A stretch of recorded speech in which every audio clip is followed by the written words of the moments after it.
இந்தியாவுக்கும் இங்கிலாந்துக்கும் test series நடைபெற்று கொண்டிருக்கிறது இங்கிலாந்துல. இதுல முதல் டெஸ்ட் போட்டியில இந்திய அணி தோல்வியுற்றிருக்கிறது. இதனால பல காரணங்கள் அடுக்கடுக்காக எழும்பிக் கொண்டே இருக்கிறது விமர்சனங்களாக. அதுல முக்கிய காரணமாக பார்க்கப்படுவது, இதற்கு முழுமையான காரணமே கம்பீர் மட்டும்தான். அதுவும் இல்லாம செகண்ட் டெஸ்ட் போட்டியில பும்ரா கிடையாது, ஆர்ச்சர் உள்ள வராரு இங்கிலாந்திற்காக. இப்படி இருக்கக்கூடிய சூழ்நிலையில எப்படி இந்திய அணி இரண்டாவது டெஸ்ட் போட்டியில வெல்லும்? அதுவும் இல்லாம கம்பீர் ஏன் இந்த தோல்விக்கு முழுமையான காரணம் அப்படின்னு சொல்லிட்டு இந்த காணொளியில முழுமையாக பார்ப்போம்.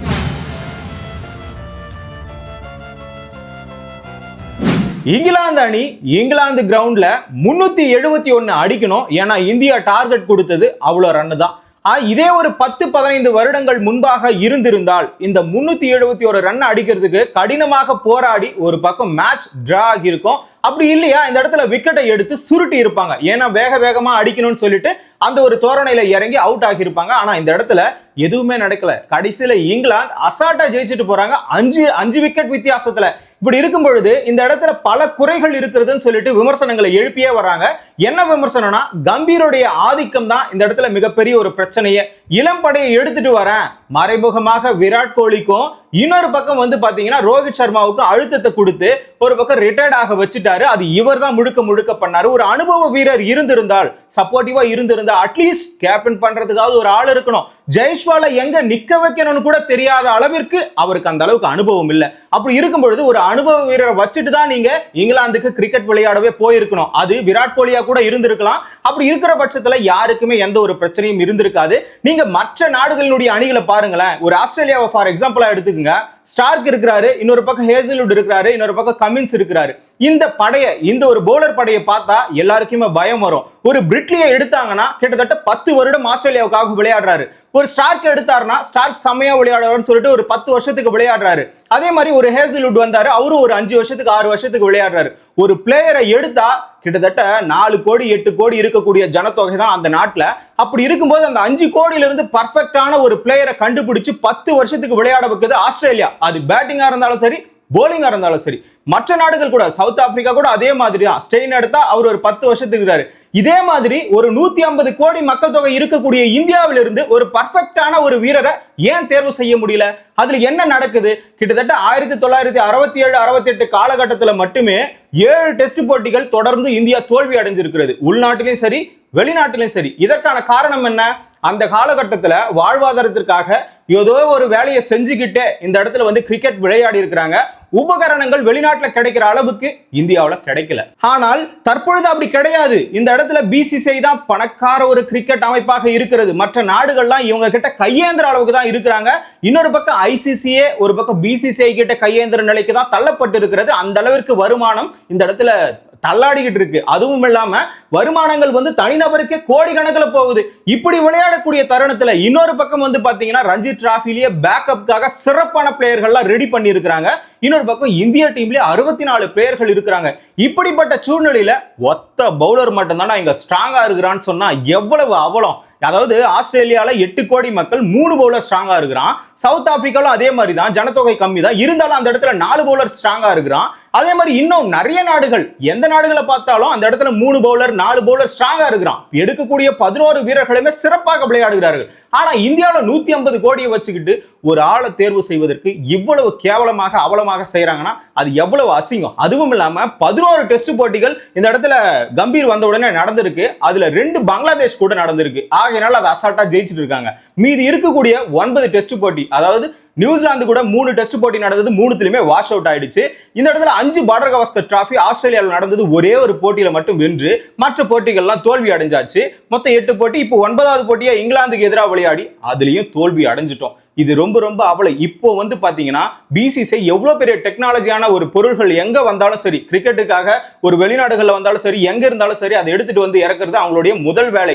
இப்பேற்பட்ட சாதனங்கள்லாம் இருக்கும் பொழுதே உங்களால ஒண்ணும் பண்ண முடியல. ஆனா இந்த இடத்துல பார்த்தா பும்ராவை பிடிச்சி உயிரை எடுக்கிறாங்க. இந்திய டீம்லயும் சரி, உலக நாடுகள்லயும் சரி, பும்ரா கிட்ட பால் எப்போ வருமோன்னு சொல்லிட்டு ஏங்கிட்டு இருக்கிறாங்க ஒவ்வொரு போட்டியின் பொழுதும். ஏன்னா ஒரு வீரர் மட்டும் தான் இந்த இடத்துல கண்டுபிடிச்சிருக்காங்களா இந்திய அணி, அதுவும் பும்ரா என்ற ஒரு வீரர் இல்லைன்னா அது கூட கிடையாது. அதுக்கு முன்னால நீங்க தேர்ந்தெடுக்கலையான்றது அப்பாற்பட்ட விஷயம். தற்பொழுது இருக்கக்கூடிய சூழ்நிலையில இவ்வளவு வசதிகள் பிசிசிஐ ஏற்படுத்தி கொடுக்கிறது. நீங்க வேற விராட் கோலி, ரோஹித் சர்மா வெளியே அனுப்பிட்டு முழு பொறுப்பையும் தான் ஏத்துக்கிறேன்னு சொல்லிட்டு உங்க வழியில தான் எல்லாமே நடக்குது. கம்பீரனுடைய வழியில் மட்டும்தான் அத்தனையும் நடக்கிறது. கேப்டன் யாருன்றது வரைக்கும், துணை கேப்டன் யாருன்றது வரைக்கும், யார் எந்த இடத்துல இறங்கணும்ன்றது வரைக்கும் முழுக்க முழுக்க கம்பீர் தலைமையில மட்டுமே நடக்கிறது. ஏன்னா சீனியர் வீரர்கள் யாருமே கிடையாது. அதுவும் இல்லாம இந்த சீனியர் வீரர்களுக்கு நிறைய இந்த இடத்துல அழுத்தத்தை கொடுத்தாரு. லக்கேஜ் எடுத்துட்டு வரக்கூடாது, ஃபேமிலியோட வரக்கூடாது. இதுக்கு முன்னாடிலாம் அந்த ஒரு சீன்லாம் கிடையாது. ஆனா இப்ப பாத்தீங்கன்னா எல்லா சீனுமே மாறி போயிட்டு இவருடைய கண்ட்ரோல்லே வந்த பிறகும் இங்கிலாந்து கிட்ட ஒரு 5 போட்டி நடைபெறுகிறது. இந்த போட்டியில கண்டிப்பா தோல்வி அடைந்தால், இந்த தொடர்ல தோல்வி அடைந்தால் அவருடைய பதவிக்கு ஆப்பு வைக்கிற மாதிரி தான் இந்த தொடர் கண்டிப்பாக அமையும். அது எப்படி? ஆஸ்திரேலியாவில் 8 கோடி பேர் இருக்கிறான், ஆனா ஸ்ட்ராங்கா ஒரு பிளேயரை எப்படியாச்சும் கண்டுபிடிச்சு எடுத்துடுறாங்க. அந்த பிளேயர் 10 வருஷத்துக்கு திணறாம விளையாடுறான். ஆனா இந்த இடத்துல ஒரு பும்ராவை கண்டுபிடிச்சிட்டு அந்த பும்ராவே நம்பிக்கிட்டு டெஸ்ட் போட்டிகளை 90 ஓவரும் போயிட்டு பும்ராவாலேயே போட முடியுமா? கண்டிப்பா போட முடியாது. அதற்கேற்ற இன்னொரு வீரரை கண்டுபிடிக்கணும்ல. ஆனா கண்டுபிடிச்ச வீரர்கள் எல்லாருமே சாதாரணமா போடுறாங்க. ஊருல விளையாடுறவனே திறமையா விளையாடுறான். ஏன் இந்த 150 கோடி பேர்ல இன்னொரு பும்ராவை கண்டுபிடிக்க முடியல, இன்னொரு விராட் கோலியை கண்டுபிடிக்க முடியல, இன்னொரு ரோஹித் சர்மாவை கண்டுபிடிக்க முடியல, இன்னொரு தோனியை கண்டுபிடிக்க முடியல? எதுவுமே கண்டுபிடிக்க முடியாததுக்கு இந்த ப்ராசஸ் ரொம்ப ரொம்ப கேவலமா இருக்குதா, இல்ல லஞ்சம் ஊழலோட இருக்குதா, இல்ல பாலிடிக்ஸோட இருக்குதா, எப்படி அமைஞ்சிருக்குதுன்னே தெரியல. யாரை சூஸ் பண்றதுன்னு அவங்களுக்கு தெரியலையா, இல்ல எடுத்துட்டு அதாவது லஞ்சத்தை வாங்கிட்டு அப்படி எடுக்கிறாங்களா, இல்ல பாலிடிக்ஸ் ரீதியாக ஒரு பக்கம் இவங்களை தேர்வு செஞ்சுட்டு உள்ள எடுத்துட்டு போய் நீ ஆடுன்னு சொல்றாங்களா, எப்படின்னே தெரியல. இந்த ப்ராசஸ் மற்ற நாடுகள்ல சரியா நடக்கும் பொழுது இந்தியாவில் இவ்வளவு பணம் புழங்குகிற நாட்டில் ஏன் சரியா நடக்கலன்னு சொல்லிட்டு நிறைய பேருக்கு இந்த இடத்துல விமர்சனம் இருக்கிறது. அந்த வகையில முழுக்க முழுக்க அழுத்தம் இந்த போட்டி, இந்த தொடர்ல தோல்வி அடைஞ்சா அது கம்பீர் மேலதான் விழும். அதுவும் இல்லாம இந்த இடத்துல இரண்டாவது போட்டிக்கே பும்ரா அவர்களுக்கு ஓய்வு தேவைன்னு சொல்லிட்டாங்க. ஒரு மனுஷனை எவ்வளவு போட்டு பொழிய முடியும்? கிட்டத்தட்ட 2024 இருந்து தற்பொழுது வரைக்கும் 402 ஓவரை போட்டிருக்கிறாரு பும்ரா மட்டுமே. மற்ற வீரர்கள் ஸ்டார்க்கே எடுத்துக்கிட்டீங்கன்னா 362 ஓவர் தான் போட்டிருக்கிறாரு. இன்னொரு பக்கம் வெஸ்ட் இண்டீஸினுடைய ஜாம்பவானான ஜோசப் அவர்கள் 202 ஓவர் தான் போட்டிருக்காரு. ரபடா அவர்கள் 268 ஓவர் தான் போட்டிருக்காரு. இந்த மாதிரி இருக்கக்கூடிய வீரர்கள், அதாவது மற்ற நாடுகள்ல இருக்கக்கூடிய வீரர்கள்லாம் அந்த சப்போர்ட் வீரர்கள் மூலமாக அவங்க கம்மியா வீசி இருக்கிறாங்க.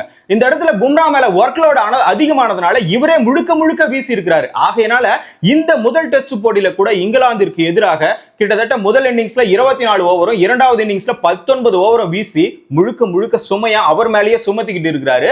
ஆனா இரண்டாவது இன்னிங்ஸ்ல எல்லாருமே எதிர்பார்த்தாங்க பும்ரா எப்ப பால் எடுப்பாரு, பும்ரா எப்ப பால் எடுப்பாரு. அப்போ மத்த பிளேயர்லாம் பிளேயரே கிடையாது. அப்படி எடுக்கக்கூடிய வீரர்கள் யார் எடுத்தாங்க, எதற்காக எடுத்தாங்க, எப்படி எடுத்தாங்க? ஒரு வீரரை சரியா தேர்வு செய்ய முடியலன்னா அவர் எதற்கு தேர்வாளராக இருக்கணும்? அந்த இடத்துல ஒரு பொசிஷன் என்ன வேலை? தேர்வு செய்யறது தான் வேலை. 150 கோடி பேர்ல ஒரு பும்ராவை கண்டுபிடிச்சிட்டீங்க, இன்னொரு பும்ராவை உங்களால கண்டுபிடிக்க முடியாதா? இப்படின்ற விமர்சனம் தான் இன்னைக்கு முழுக்க முழுக்க இந்த தோல்வியினுடைய எதிரொலியாகவே அமைந்திருக்கிறது. அது மட்டும் கிடையாது, பும்ரா இரண்டாவது போட்டி விளையாட மாட்டார். இதன் மூலமாக இன்னொரு பும்ராவை நம்ம கண்டுபிடிக்கல. அதற்காக ஹர்ஷ்தீப் சிங் தான் விளையாட போறாரு. முழு நேர பவுலராக அவர் விளையாட போறாரு. T20ல மட்டும்தான் 50 ஓவர்ல மட்டும்தான் பார்த்திருக்கிறோம். தற்பொழுது டெஸ்ட் போட்டியில முதன்முறையாக அறிமுகமாகிறாரு. ஒரு பிளேயர் T20க்கு 50 ஓவருக்கு செட் ஆயிருக்கிறாரு. ஆனா அவரை தூக்கிட்டு வந்து நீயே டெஸ்ட்டுக்கு போடு, இங்கன்னா ஆள் இல்லாமையா இருக்குது? ரஞ்சில எவ்வளோ பேக்கப் பிளேயர்கள், சிறப்பான பிளேயர்கள், ஜாம்பவான்கள். ஏன் ரஞ்சி மட்டுமே கடைசி வரைக்கும் ஒரு 40 வயசு 30 வயசு வரைக்கும் விளையாடிட்டு ரிட்டையர்ட் ஆகிற பிளேயர்லாம் இருக்கிறான், பால் போட்டு போற பிளேயர்லாம் இருக்கிறான். அவங்களெல்லாம் மறந்துட்டு இந்த இடத்துல ஆள் இல்லைன்னு சொல்லிட்டு ஹர்ஷ்தீப் சிங்கே இன்னொரு ஃபார்மெட்ல இருந்து தூக்கிட்டு வந்து போடுறாங்க. அதுக்காக திறமை இல்லாதவன்லாம் இல்ல, திறமை இருக்கிறவங்க இங்க பல பேர் இருக்கிறான். ஆனா கண்டுபிடிக்கிறது தான் இங்க ஆள் கிடையாது. அதே மாதிரி இந்த இடத்துல பும்ரா வெளியே போனா ஜாஃப்ரா ஆர்ச்சர் வந்துட்டு உள்ள வராரு. என்னடா இது நடக்குதுன்னு பார்த்தா முதல் போட்டி வந்து பேட்டிங் பிச்சா இருந்தது. அந்த நேரத்துல பும்ராவை வெளியே உட்கார வச்சுட்டு அவரை இரண்டாவது போட்டிகள்ல இருந்து எடுத்துட்டு வந்திருந்தா இழுக்கக்கூடிய 3 போட்டிகளை விளையாடி இருக்கலாம். அந்த பிட்ச் வந்து பேட்டிங் பிச்சா இருக்க வச்சுதான் ஸ்டோக்ஸ் அவர்கள் பிளான் பண்ணி ஒரு பக்கம் ஆர்ச்சரை இரண்டாவது போட்டியிலிருந்து எடுத்துட்டு வராரு. மிச்சம் இருக்கக்கூடிய அந்த பிச்சுகள் எல்லாமே அந்த இடத்துல பவுன்ஸ் ஆகக்கூடியது. ஆகையினால ஆர்ச்சரை பிளான் பண்ணி எடுத்துட்டு வந்திருக்கிறாரு. ஆனா அந்த இடத்துல பிளானே இல்லாம முதல் போட்டி பேட்டிங் போட்டியில விளையாட வச்சுட்டு பும்ராவை இரண்டாவது போட்டியில ஓய்வெடுக்க வச்சிருக்காங்க. ஓய்வெடுக்க வைக்கிறதுக்கான முழுமையான காரணம் என்ன தெரியுமா? இரண்டாவது போட்டிக்கும் மூன்றாவது போட்டிக்கும் இடையில் உள்ள நாட்கள் கம்மி. ஆகையினால இவருக்கு ஓய்வெடுக்க முடியாத ஒரு நிலை ஏற்படும். காயம் அதிகமாச்சுன்னா நாம இந்த தொடர்லயே பும்ராவை பார்க்க முடியாதுன்ற ஒரே காரணத்துக்காக அவர் உட்கார வச்சுட்டு தேர்ட் டெஸ்ட்ல ஜாயின் பண்ணலாம்னு சொல்லிட்டு ஒரு தகவல் பிசிசிஐல இருந்து வெளியாகி இருக்கிறத தவிர இது நிரூபிக்கப்பட்டதெல்லாம் கிடையாது. அந்த வகையில பார்க்கும் பொழுது பும்ரா வெளியே போயிட்டு ஜாஃப்ரா ஆர்ச்சர் உள்ள வந்தா இந்திய அணி அதை அந்த தாக்குதலை எப்படி தாக்கு பிடிக்கின்றது கூட இன்னி வரைக்கும் யாருக்குமே தெரியல. இப்ப அவருடைய பந்துக்கு தனியா பிராக்டிஸ் எடுக்கணும், அந்த மாதிரி ஒரு நிலையில தான் தள்ளப்பட்டிருக்காங்க. இவ்வளவு பெருமையா பேசுற அளவுக்கு பும்ரா மேல ஏன் இவ்வளவு பார்வை விழுந்திருக்குன்னா, உலக நாடுகள்ல எல்லா நாடுகளிலுமே ஆஸ்திரேலியா அங்க இருக்கக்கூடிய மக்கள் எல்லாருக்குமே தாக்கம் ஏற்பட்டிருக்கு. பும்ராவினுடைய தாக்கம் இப்போ இந்த அளவுக்கு கூட இருக்குது, இன்றளவும் கூட இருக்குதுன்னா இதற்கான முழுமையான காரணம் அவருடைய வீச்சு முறை தான். அந்த ஒரு வீச்சு முறையினால இன்னைக்கு பேர் எடுத்திருக்கிறாரு. அதை நம்ம இந்த இடத்துல உறுதிப்படுத்தணும்னா மற்ற வீரர்களோட கம்பேர் பண்ணி பார்க்கணும்ல. இந்த இடத்துல வாஷிம் அக்ரம் இன்னொரு பக்கம் 700 விக்கெட் எடுத்து இன்னைக்கு இந்த டிராஃபிக்கு ஆண்டர்சன் டெண்டுல்கர் டிராஃபின்னு வச்சிருக்காங்கல்ல, அதுல ஆண்டர்சனுடைய அந்த ஒரு போலிங் அதையும் பார்த்து நம்ம மூணுதையும் செக் பண்ணி தான் யார் பெஸ்ட் ஒரு போலர்னு சொல்லிட்டு கண்டுபிடிக்கலாம். 46 போட்டிகள் தான் விளையாடி இருக்கிறாரு பும்ரா அவர்கள். அந்த வகையில எல்லாருமே 46 போட்டிகள் முதல்ல விளையாடி இருப்பாங்களா, வாஷிம் அக்ரமும் விளையாடி இருப்பாரு, ஆண்டர்சனும் விளையாடி இருப்பாரு. இந்த 46 போட்டிகள்ல கிட்டத்தட்ட பும்ரா மட்டுமே 210 விக்கெட் எடுத்திருப்பாரு. இன்னொரு பக்கம் வாஷிம் அக்ரம் 183 விக்கெட் எடுத்திருப்பாரு. இன்னொரு பக்கம் ஆண்டர்சன் வந்து பாத்தீங்கன்னா 156 விக்கெட் எடுத்திருக்காரு. போலிங் ஆவரேஜ் எதை வச்சு தெரியுமா சொல்லுவோம், இந்த மொத்த ரன் எவ்வளவு கொடுக்குறாங்க அதுக்கான விக்கெட் எவ்வளவு, இதுதான் போலிங் ஆவரேஜ். அதாவது குறிப்பிட்ட ரன்னுக்கு எவ்வளவு ரன்னுக்கு இவர் ஒரு விக்கெட் எடுக்கிறாரு. அந்த வகையில பார்க்கும்போது பும்ரா அவர்கள் 19 ரன்னுக்கு ஒரு விக்கெட் எடுத்திருக்கிறாரு. ஆனா வாஷிம் அக்ரம் அவர்கள் 23 ரன்னுக்கு ஒரு விக்கெட் எடுத்திருக்கிறாரு. இன்னொரு பக்கம் ஆண்டர்சன் அவர்கள் 34 ரன்னுக்கு ஒரு விக்கெட் எடுத்திருக்கிறாரு.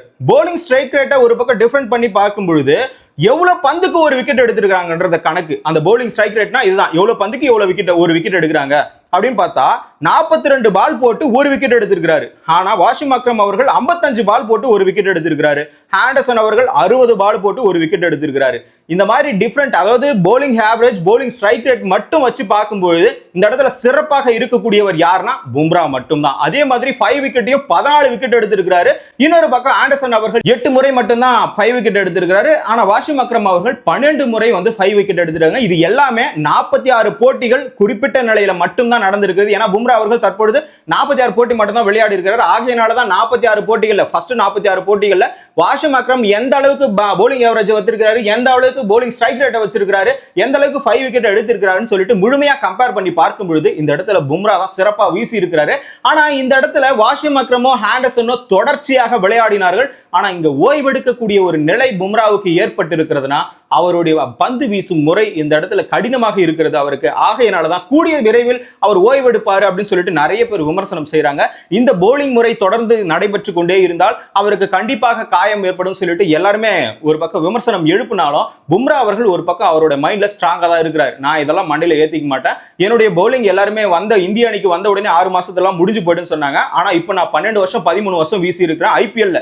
ஆனா சர்வதேச போட்டிகளை 10 வருஷம் வீசி இருக்கிறேன். ஆகையினால என் எண்ணம் ஃபுல்லா இந்தியா தான் இருக்கு, இந்தியாவுக்காக நான் உழைக்கிறேன், அது இந்தியாவுக்காக நான் கஷ்டப்படுறேன். ஆகையினால என்னோட பவுலிங்ல எனக்கு நம்பிக்கை இருக்கு, யார் சொல்றதையும் நான் ஏத்துக்க மாட்டேன். டிஆர்பிக்காக 1000 பேர் 1000 பேசலாம், அது என் மண்டையில ஓடிச்சுன்னா என்னுடைய போலிங் முறை தான் பாதிக்கும்னு சொல்லிட்டு நான் இதுல ஸ்ட்ராங்கா இருக்கிறேன்னு சொல்லிட்டு ஒரு பக்கம் தெரிவிச்சிருக்காரு.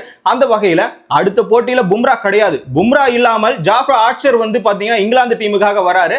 ஆகையினால இந்த போட்டியில இரண்டாவது போட்டியில இந்தியாவுக்கும் இங்கிலாந்துக்கும் நடைபெற இருக்கக்கூடிய இந்த போட்டியில இந்தியா வெல்லுமா இங்கிலாந்து வெல்லுமான்னு சொல்லிட்டு நீங்க கமெண்ட்டை சொல்லுங்க. தொடர்ந்து கிரிக்கெட் பற்றியான நிகழ்வுகளை தெரிஞ்சுக்கணும்னா தமிழரசன் பார்வையாளர் சேனலை சப்ஸ்கிரைப் பண்ணிக்கோங்க.